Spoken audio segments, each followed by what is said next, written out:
The author says the onset and cessation of menstruation and postpartum bleeding during the prayer time.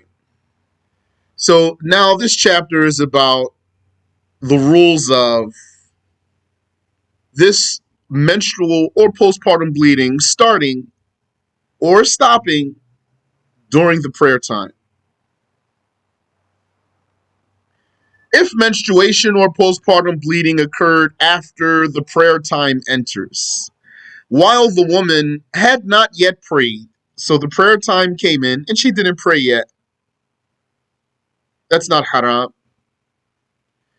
Then, if time enough to fit the prayer passed before the occurrence of what prevents the prayer, this would then this prayer would then be obligatory upon her. Yani, so the prayer time came in and she didn't pray yet. That's not haram. But then enough time passed that she could have prayed. So now this prayer is obligatory on her.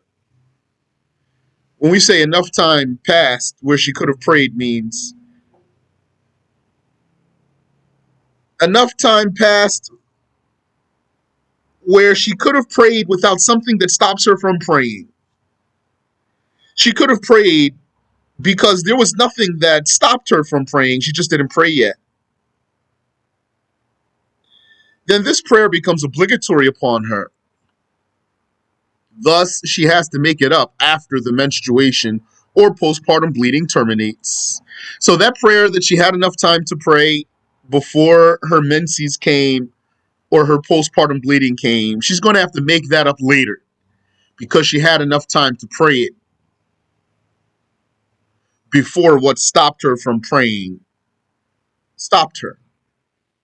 And if the blood of menstruation or postpartum bleeding terminates during the prayer time, yani the prayer time didn't finish yet, but then that vaginal bleeding, I mean the postpartum or the menstrual bleeding, it stops. Then, if the remaining time were enough to say Allahu Akbar or more, yani, so at least Allahu Akbar, that prayer would be obligatory upon her. And likewise, the prayer before it, if they were combinable. So that's an important case to teach the women. When the menses stops and there's still time in the prayer time, enough time for her to at least say Allahu Akbar. What is that? Maybe less than 2 seconds it takes to say Allahu Akbar. Then she's going to have to pray that prayer that's in and the one before it if they were combinable, and the previous prayer if they were combinable. Hence, the afternoon prayer is obligatory along with the noon prayer if it terminates while there is enough time to say Allahu Akbar before sunset. So sunset is what? Maghrib. So we're saying before sunset, that means it's Asr time, the afternoon prayer. Her bleeding stopped during Asr time, and there's enough time to say Allahu Akbar before the sun sets, before Maghrib comes in. Then she's going to have to pray that Asr prayer, and she's going to have to pray Dhuhr prayer too, because they are combinable. Likewise, obligatory is the night prayer along with the sunset prayer by catching enough time to say Allahu Akbar before the dawn. So before the dawn means Isha time. The bleeding stopped during Isha time. And she had enough time to say Allahu Akbar before Fajr comes in. Then she's going to have to pray Isha prayer, and she's going to have to pray the Maghrib prayer too, the one before it, because they are combinable. So whenever the bleeding stops, and this is a general rule for anything that disables you from praying. This is a general rule for anything that disables you from praying, even if it were insanity. So, for example, insanity or you went into a coma, or menstrual blood or postpartum blood, these all disable a person from praying altogether. So, if this menstrual blood or postpartum bleeding stopped, and there was enough time to say Allahu Akbar before the prayer goes out, or the person who was in a coma woke up, or the person who was crazy regained his sanity, and there was enough time to say Allahu Akbar, then the person will have to pray that prayer that's in and the one before it if they are combinable. So that means if it stops at Asr time, you have to pray Dhuhr and Asr. If it stops at Isha time, then you have to pray Maghrib and Isha. If it stops at Dhuhr time, though, you only have to pray Dhuhr because Fajr and Dhuhr are not combinable. And if it stops at Maghrib time, you only have to pray Maghrib because Asr and Maghrib are not combinable. So why would you have to pray that prayer and the prayer before it if they're combinable? Because Isha time is a time for Maghrib prayer in some circumstances. And Asr time is a time for Dhuhr prayer in some circumstances. So that's why you're going to have to pray Dhuhr and Asr. Or you're going to have to pray Maghrib and Isha. Because Asr is a time for Dhuhr sometimes. And Isha is a time for Maghrib sometimes. The prohibitions due to menstruation and postpartum bleeding. Forbidden by menstruation and postpartum bleeding is performing prayers, circling the Kaaba, and fasting, whether obligatory or optional. Whether that's obligatory fast or optional fast. And touching the book of the Quran, or its cover, or its pages, and its container, like a box that contains it, or a bag.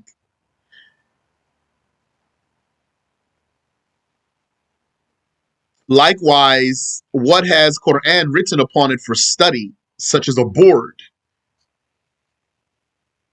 yani, or a page, as opposed to what was written for other than that, like the tama'im.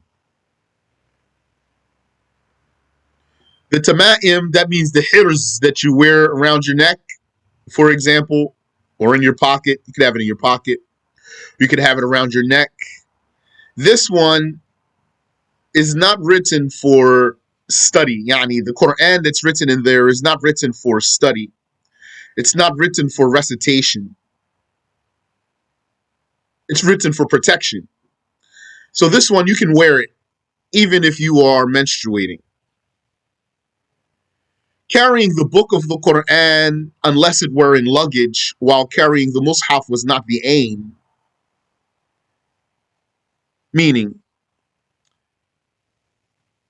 what if you had a bag that had stuff in it? And amongst what's in there is a Mus'haf. And you're menstruating. You're a menstruating woman. Then you cannot carry that bag that has Quran in it so that you could carry the Quran. You cannot carry the Quran by carrying that bag while menstruating. But if what you want to do is just carry your stuff in general, and there happens to be amongst your stuff a Quran book, then since it's not your intent, it's not your goal to carry the Quran, then you can carry this bag while menstruating or having postpartum bleeding. No, that's fine because the name of Allah is not an issue here. You don't have to have purification to carry the name of Allah in the first place. The reason the book of the Quran was an issue because you need to have purification to touch and carry the book of the Quran. You don't need to have purification to touch or carry the name of Allah. Mus'haf means a book of the Quran. Mus'haf is a book of the Quran. So carrying the book of the Quran unless it were in luggage while carrying the mushaf was not the aim. It's not your goal to carry the mushaf by carrying this bag. Rather, the luggage generally was the aim. Or there was no particular aim. Do those Quran translation books fall under this rule? If they have Quran lined up on the side, such that you can just recite the Quran like that, then yes. If they have Quran on one side and they have translation on the other side, and so it's arranged such that you could just continually recite without stopping, then yes, it does fall under this rule. It is permissible to write Quran without touching the written words. Yani, so a menstruating woman, she could write the Quran without touching the written words and without carrying the paper upon which the Quran is written. That's permissible.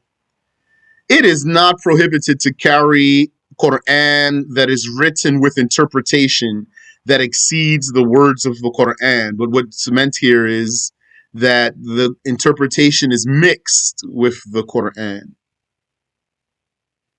Those translations that you were just asking me about, they don't have the translation mixed with the Quran. Rather, usually, they have all the Quran on one side. That's it. There's no mixture. And then the translations on the other side. If it's mixed, though, that means that the words of the Quran got broken apart and then the other words were inserted in between for explanation.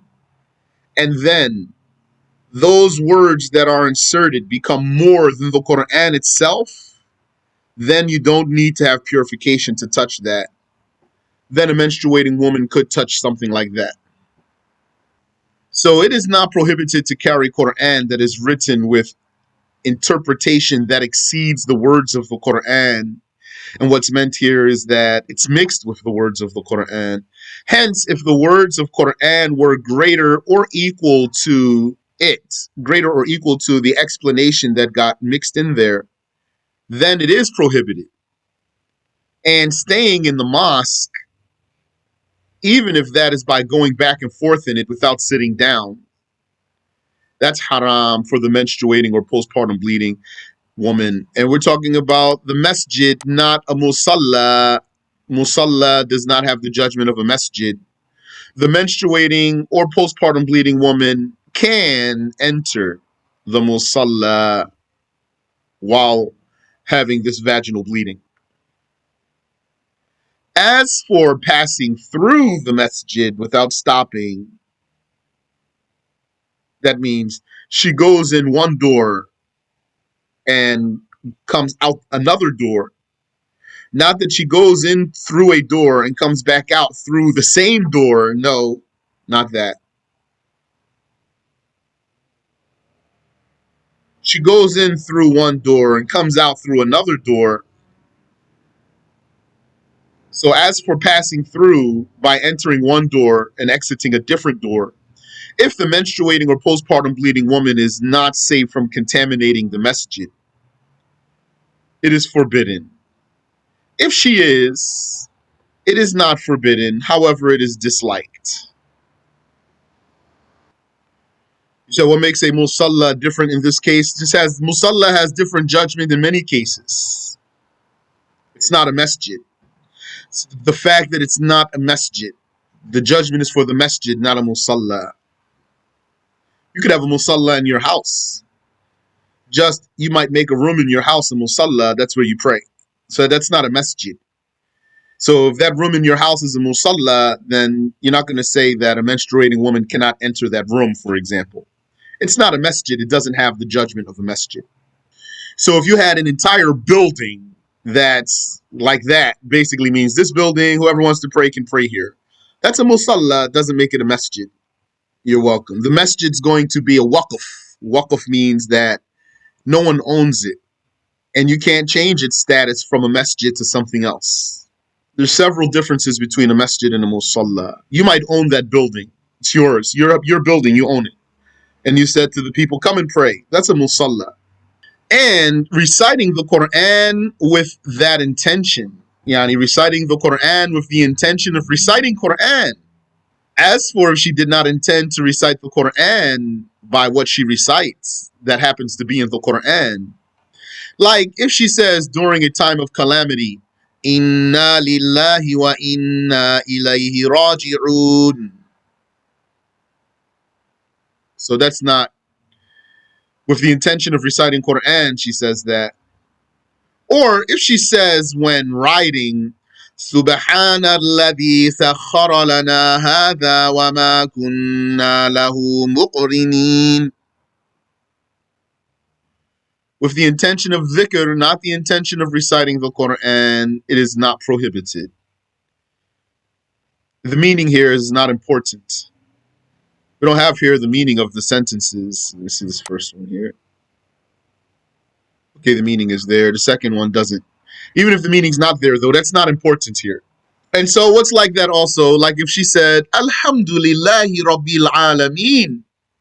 Or if she said, Bismillahir Rahmanir Rahim.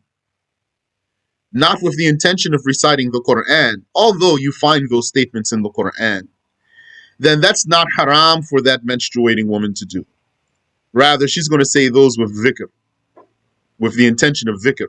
She's going to say those as dhikr, not as Quran. So, as for something that is uniquely Quran, its composition is merely Quran, like Ayatul Kursi. الله لا إله إلا هو الحي القيوم لا تأخذه سنة ولا نوم له ما في السماوات وما في الأرض, etc. That's exclusively Quran. Then that's haram. But those that she can recite them with the intention of dhikr, then it's not prohibited. This is Shafi'i school, by the way. Usually when a sister asks me, can I recite for tahseen while menstruating? My answer is no, you can't. That's it. That's Shafi'i school. Question. Can the female recite as a dhikr the tahseen that contain verses of Quran? La, she cannot. You said, or like part of a surah, a Baqarah, Surah Al-Hashr, in any other school, there are schools that allow that, yes. Ameen wa fiq. Can the husband recite for her? Never heard about that before. You said, how does saying the Basmala differ from reciting Ayatul Kursi in this spot? Because it's possible to say that for dhikr. A Muslim says, Bismillahir Rahmanir Rahim, just for dhikr. You said, did I say we can't do our tahseen if we're on menses? No, I didn't say that exactly. I'm saying Quran. You can't recite Quran while menstruating. That's Shafi'i school. You cannot recite the Quran while menstruating. That's Shafi'i school. You said, I've been told in the past that it's okay to do if she's done it on a daily basis. If she does it on a daily basis, except the days of menses, then she needs to stop reciting the Quran. You said, which schools allow it? I'm not sure. And touching what is between the navel and the knee by sexual intercourse, with or without a barrier, yani sexual intercourse with a barrier or without a barrier, like a condom, for example, doesn't matter. Or by other than intercourse, like touching what is between her navel and her knee without a barrier. Just while she's menstruating, touching what's between her navel and her knee without sexual intercourse and without a barrier, that's haram, according to a saying. That's a saying that's haram. Some said that's a stronger saying because it's more precautious. And it was said that nothing is prohibited except intercourse. Yani, it is said that nothing is prohibited with a menstruating or postpartum bleeding woman except the penetration. Some said that's the stronger saying because she's his wife. And the origin of the wife is that it's permissible to enjoy her. So there's two sayings in the Shafi'i school. It is prohibited for a man, it is prohibited for the man to divorce his wife while she is menstruating or experiencing postpartum bleeding. This is called a bid'i divorce. We're going to call it an improper divorce. An improper divorce. Despite its prohibition, it is valid. An improper divorce is a valid divorce, but it's haram. So this is one of those cases where something is haram yet valid. It's haram yet valid.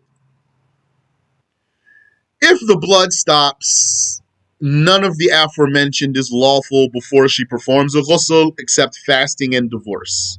So all of what we said is haram for a menstruating woman or postpartum bleeding woman. And keep in mind, it's enough for us to say menstruating woman. I don't have to keep repeating. Or postpartum bleeding woman, the judgment is the same. So in so many cases, I'm just going to say menstruating woman. It means also postpartum bleeding woman. So keep that in mind, please. Most of the judgments between those two bleedings are the same. Yes, the divorce takes place despite it being haram. Correct. If the blood stops, none of the aforementioned becomes lawful before she performs a ghusl. Let's put the word becomes here. If the blood stops, none of the aforementioned becomes lawful before she performs a ghusl, comma, except fasting and divorce. Hence, the woman is allowed to fast even if she has not yet purified herself by the ghusl. For example, by the ghusl, for example here means, or tayammum, if she had to make tayammum. As for the prohibition of prayer, circling the Kaaba, reciting the Quran, and other than that, among what was mentioned, it remains forbidden until she performs the ghusl. Benefits in clarifying that the menstruating woman is not filthy. The consensus was concluded that the menstruating woman is not filthy. Rather, what is filthy is only the blood that comes out of her and whatever it contaminates of the body or clothing. The blood is filthy in itself, and her body or clothing that got contaminated by that blood is not filthy in itself. It's contaminated by filth, and it can be cleaned. What proves that is what Imam Muslim related from the route of Aisha, may Allah accept her deeds. That she said, the Messenger of Allah sallallahu alayhi wasallam said to me, Nawilini al-khumrata min al-masjid. Hand me the khumrah from the mosque. She said, I then said, I'm menstruating. So he said, Inna haydataki laysat fi yadik. Certainly, your menstruation is not in your hand. Imam an-Nawawi said, it means that the filth from which the mosque must be protected is not in your hand. Moreover, Muslim narrated about Aisha, may Allah accept her deeds, that she said, I used to wash the head of the Messenger of Allah sallallahu alayhi wasallam while menstruating. It was narrated from Anas. May Allah accept his deeds, that the Jews used to not sit with the menstruating woman in a house, and they would not eat or drink with her That was mentioned to the Prophet sallallahu alaihi wasallam. And then Allah revealed, يَسْأَلُونَكَ عَنِ الْمَحِيضِ قُلْ هُوَ أَذًى فَاعْتَزِلُوا النِّسَاءَ فِي الْمَحِيضِ. They ask you about menstruation. Say, it is excrement. So refrain from intercourse with the women while they are menstruating or during menstruation. So refrain from intercourse with the women during menstruation. So he, sallallahu alayhi wasallam, said, Isna'u kulla shay'in illa nikah. Do everything but intercourse with those menstruating women. This is proof for those who said the only thing that's haram is sexual intercourse. The author says, that's Shaykhah Nusaybah, by the way, rahimahullah. She's my Shaykhah and she's probably yours too. May Allah have mercy on her. Defective bleeding. Defective bleeding is the blood that flows during other than the days of menstruation or postpartum bleeding. So if you remember, I told you there's a very important rule for understanding the rules of menses, which is whenever it's possible that the blood is menses, then it is menses.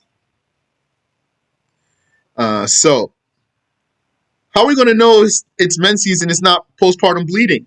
What? Postpartum bleeding means she just had a delivery.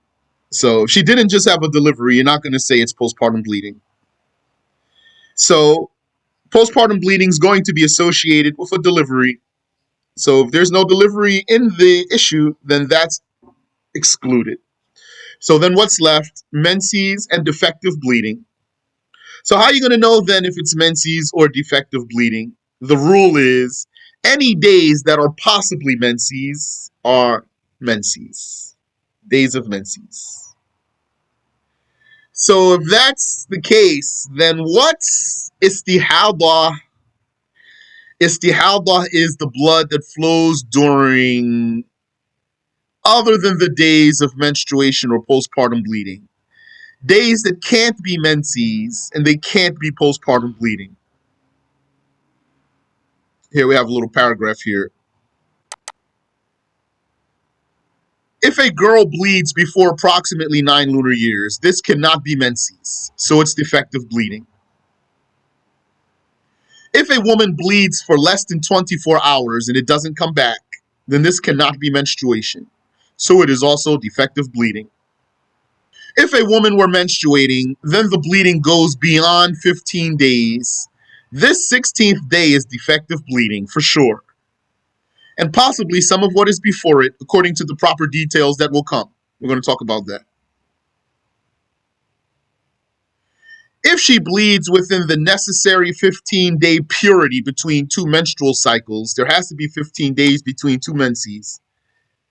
So if she bleeds during those 15 days that need to be between menses, then this is defective bleeding. It's not possible to be menses. If she were having postpartum bleeding, but bled beyond 60 days, the 61st day is defective bleeding because it cannot be postpartum. And possibly some of what is before it is also sickness bleeding. We're going to come and talk about that, inshallah. It is said, so this is a saying, not a consensus, that if she bleeds after menopause, it's defective bleeding. But it is menstruation according to the strong saying in the school. Stronger saying is if a woman reached menopause, and then, so let's say she's 60 years old, 70 years old, 80 years old, let's say, and then she experienced vaginal bleeding. So is that sickness bleeding or it's menses? Some said it's sickness bleeding. Others said, in fact, it's menses because it's possible to be menses. And same thing for A pregnant woman. If a pregnant woman experiences vaginal bleeding, some said it's not menses, and others said it is menses because it's possible to be menses. So, if that paragraph here, this footnote is clear for you, then it's clear for you what we're saying here. Defective bleeding is the blood that flows during other than the days of menstruation or postpartum bleeding. This is where rules of menstruation, yani this whole chapter, this whole chapter or subject of vaginal bleeding, this is where it becomes intricate. So we need to pay attention. The first footnote on the page, istihada, which is being translated here as sickness bleeding or defective bleeding, is the blood that is neither menstruation nor after childbirth. Or if we want to use a broader word than childbirth, we could say delivery. Delivery is a broader term. We said already, what if what came out was a blood clot or a flesh clump, not a baby? And then she bled. It's still going to be postpartum bleeding. It comes from an open vein called al-adil in the lowest part of the womb. Yes, it's another way that the sickness bleeding differs from the menstrual bleeding. Yes, they both come from the vagina, but the menstrual blood comes from the extent of the womb. That means the part of her womb that's closest to her chest. And sickness bleeding comes from an open vein at the lowest part of the womb. That means the part of the womb that's closer to her vagina. The Prophet ﷺ told the woman who had this bleeding, إِنَّمَا ذَلِكَ عِرْقٌ, that comes from a vein.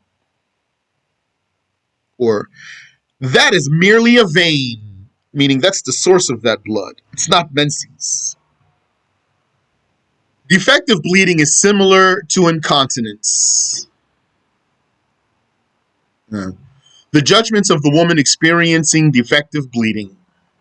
Defective bleeding is similar to incontinence. Incontinence meaning, if a person has urine leaking, can't stop it from coming out. It's called in Arabic salas. Salas. That's the incontinence, basically leakage. A person could have a leakage of urine, incontinence, of urine. Also, a person might have flatulence. That means can't stop the gas from passing. And so also sometimes a woman has a bleeding it's a case of leakage. It's like incontinence. It's not menses. Thus, it does not prohibit what menstruation prohibits.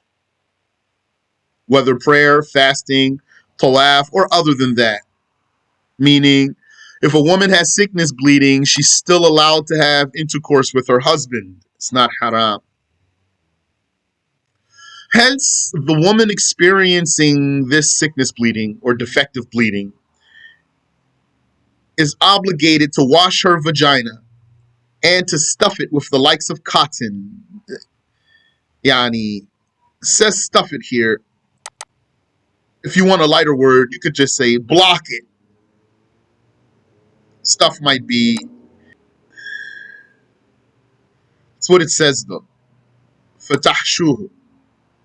But could be, it's enough for her to block that. Doesn't have to be that she stuffs her vagina completely. Meaning, for example, she doesn't have to put a tampon. That's not a condition. If putting a tampon is stuffing her vagina with cotton, that's not a condition. And to stuff it with the likes of cotton. Then she reinforces that with an open-ended fabric between her legs.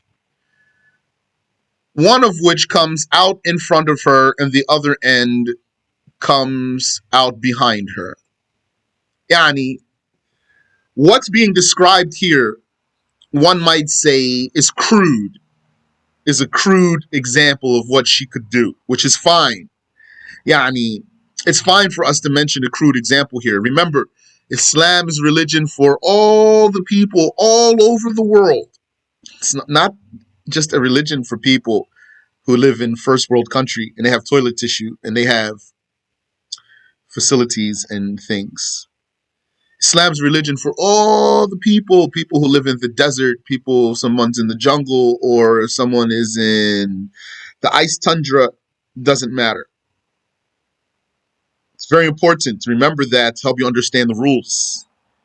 When you learn these religious rules, I'm digressing slightly here. When you learn these religious rules, don't say, why would we do that? We can get toilet tissue. Or why would you do that? You can go to the doctor and get a scan. No, these religious rules are not like that. That's how you think when you think, oh, the world is one way. Most of the world doesn't live like that.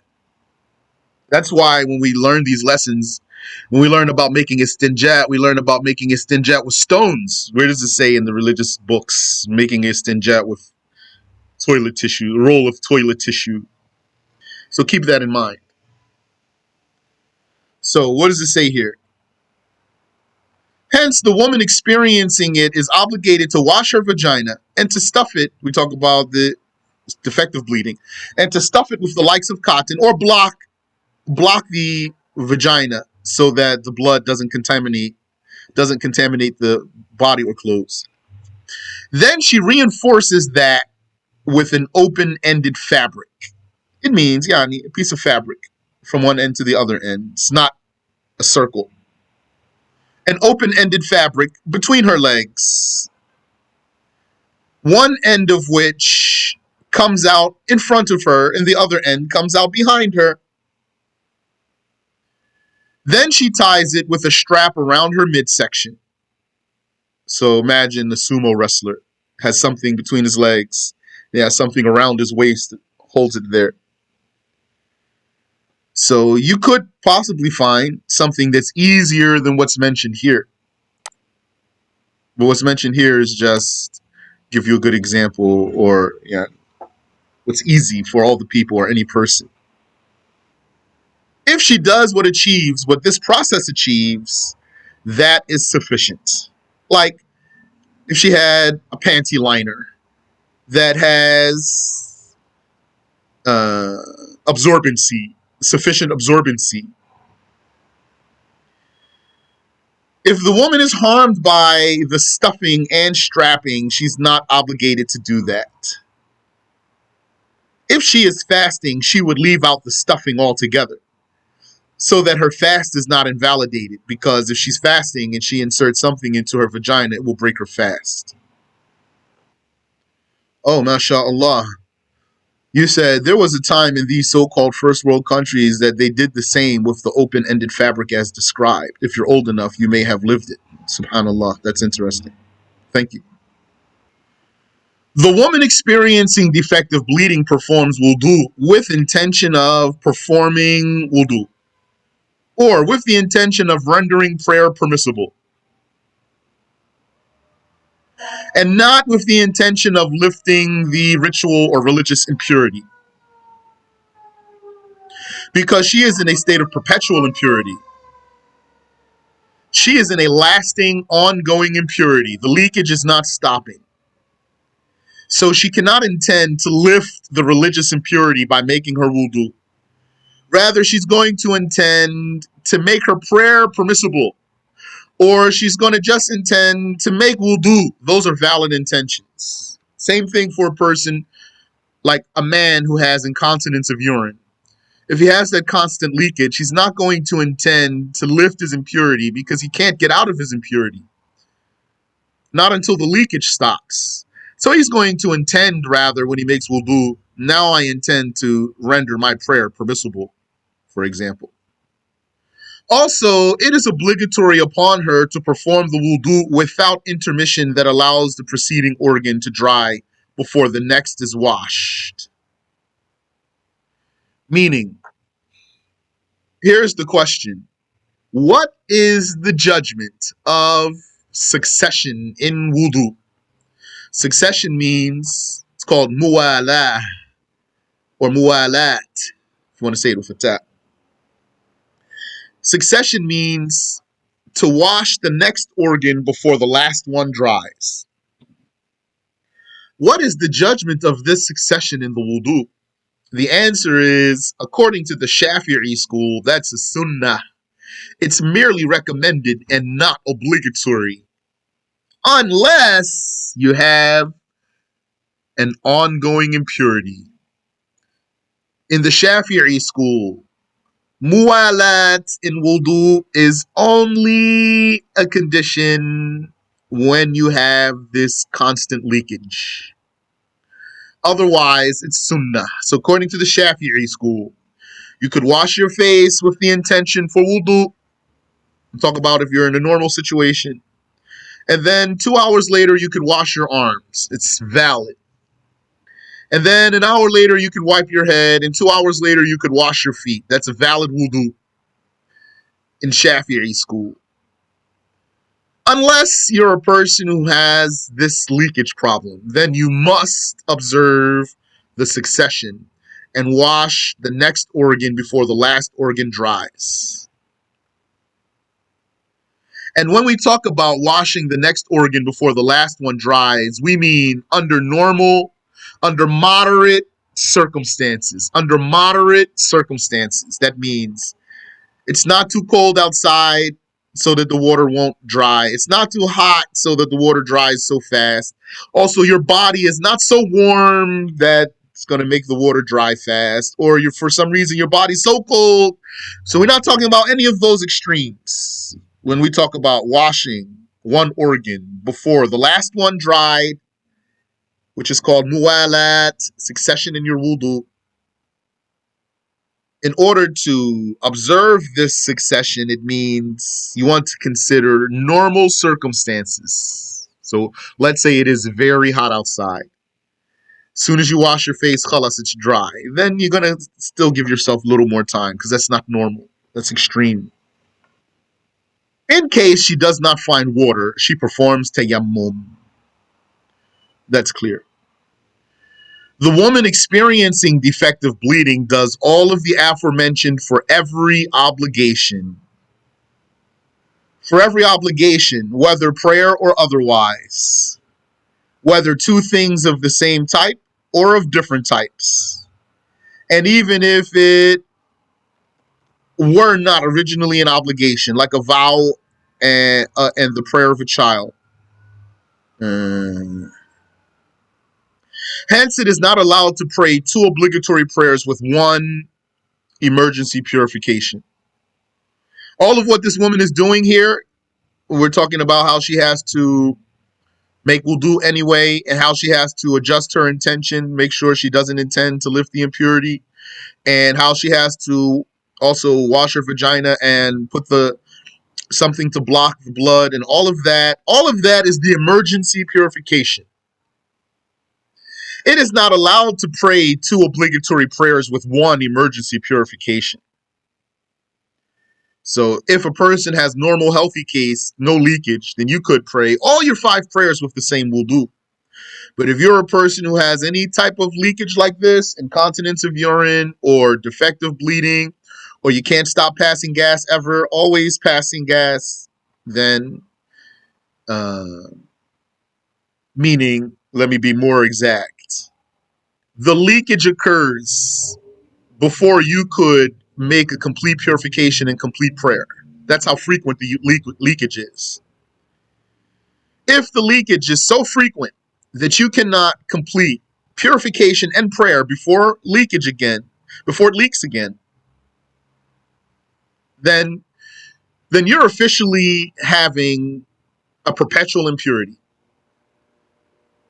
Your impurity is officially perpetual when the leakage is more frequent than your ability to complete purification and prayer. So it is not allowed to pray two obligatory prayers with one emergency purification. So the one who is joining the prayers needs to make emergency purification for Dhuhr, and then after the Salam, he needs to do another emergency. She needs to do another emergency purification for Asr. I don't want to read all the details here in this footnote. Does she have to make up the prayer she did when she was experiencing defective bleeding? No, she doesn't, as long as she did everything properly. Also, for your information, what's like this leakage, in general I'm talking, similar to this leakage, has same judgment, is the case of the fluid of arousal. If it doesn't stop leaking, if the fluid of arousal doesn't stop leaking, so that means the madhi, the pre-ejaculated fluid, or the feminine discharge. If a person needed to pray and the prayer time is going to go out and this fluid won't stop leaking, then it goes to these rules we're talking about now. So, the woman experiencing defective bleeding does all of the aforementioned for every obligation after its time is in and not before. Also, a person who needs to do an emergency purification has to wait for the prayer time to come in, or the time of whatever requires the purification, she has to wait for it to come in, or such a person has to wait. If a person doesn't have any such leakage issue, then you could make wudu ahead of time. So here's two differences we are mentioning between a person who has this leakage and a person who doesn't. A person who has a healthy case, I mean, no leakage, no incontinence, this person can make wudu ahead of time, and this person can pray more than one prayer with the same wudu. A person who has such incontinence, on the other hand, cannot make wudu ahead of time. You have to wait for the time to come in, the time of whatever requires the purification. And then you can only do one obligation with that emergency purification at a time. That means you're going to have to keep repeating the process, keep repeating the process, keep repeating the process. Also, she needs to engage in performing the prayer as soon as she performs the purification. So that's another difference.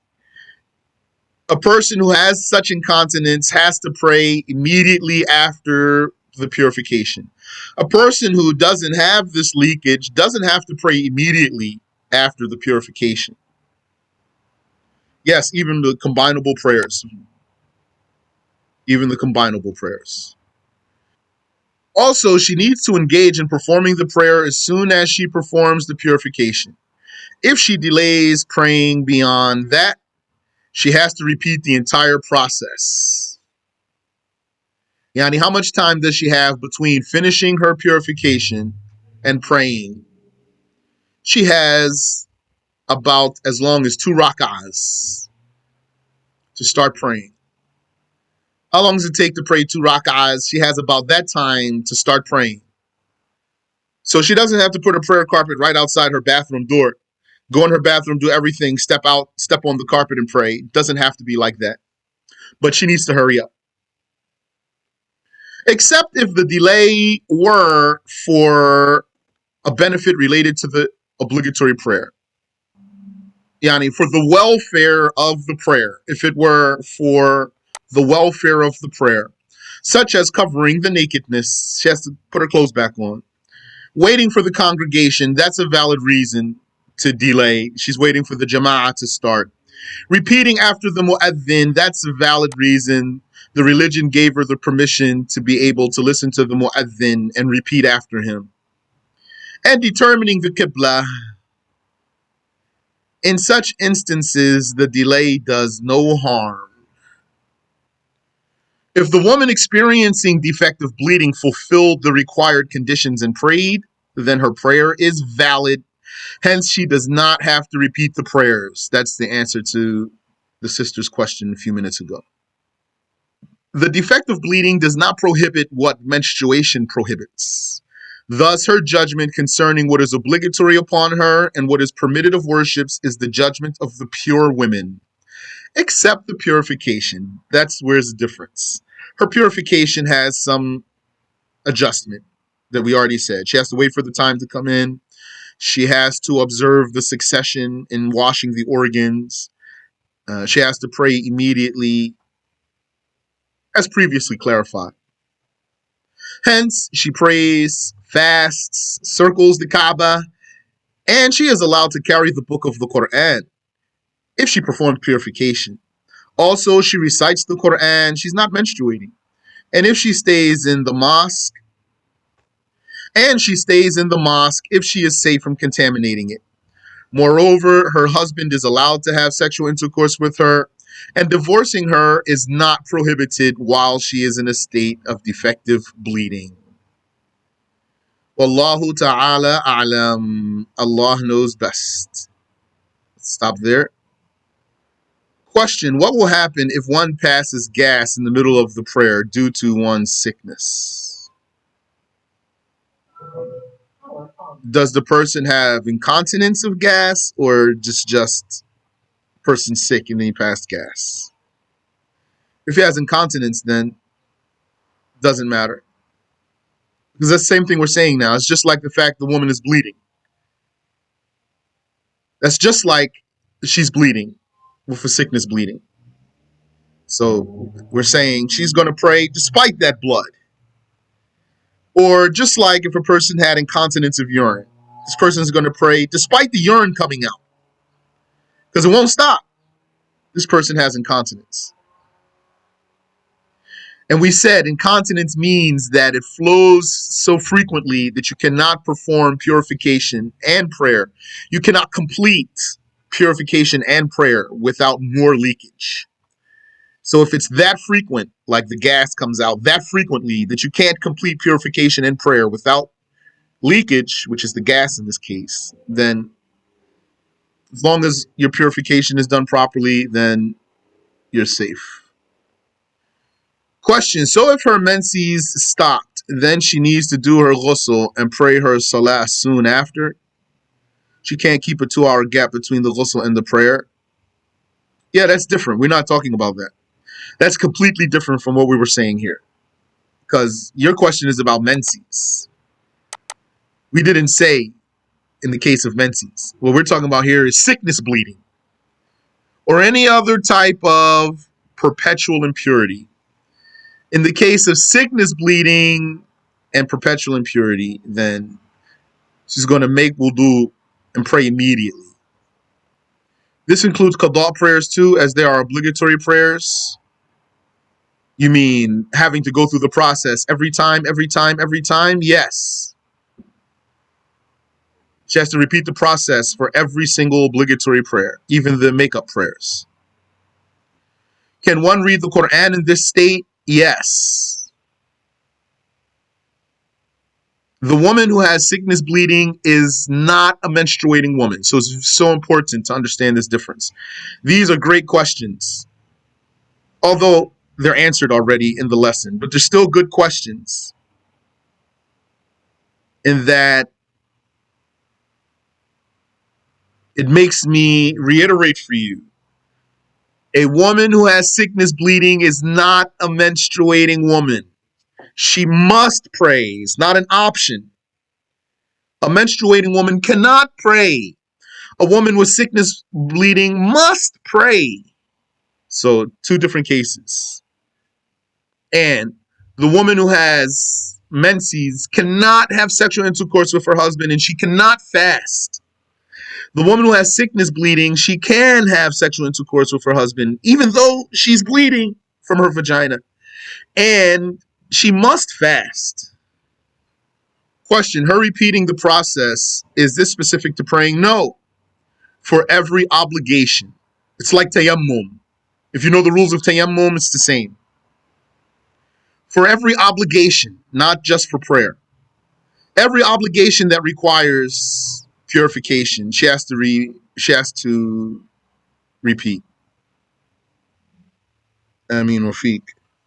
If the menses blood terminates during Asr time, when she can only say Allahu Akbar before the time ends, does she make the intention of making up Dhuhr and Asr before she prays Maghrib? It's not a condition according to Shafi'i to be in order. According to a Shafi'i, it's not a condition to put those makeup prayers in order. It's recommended to do so. How about sunnah acts that requires wudu? Will she have to make wudu again? No, only obligations. So if she made all this purification for obligatory prayer, then she prays one obligatory prayer, but she can pray unlimited sunnah prayers, and she can hold the Quran. Ameen wa fikum. Any other question? Alhamdulillah. Barakallahu fikum wa jazakumullahu khayra.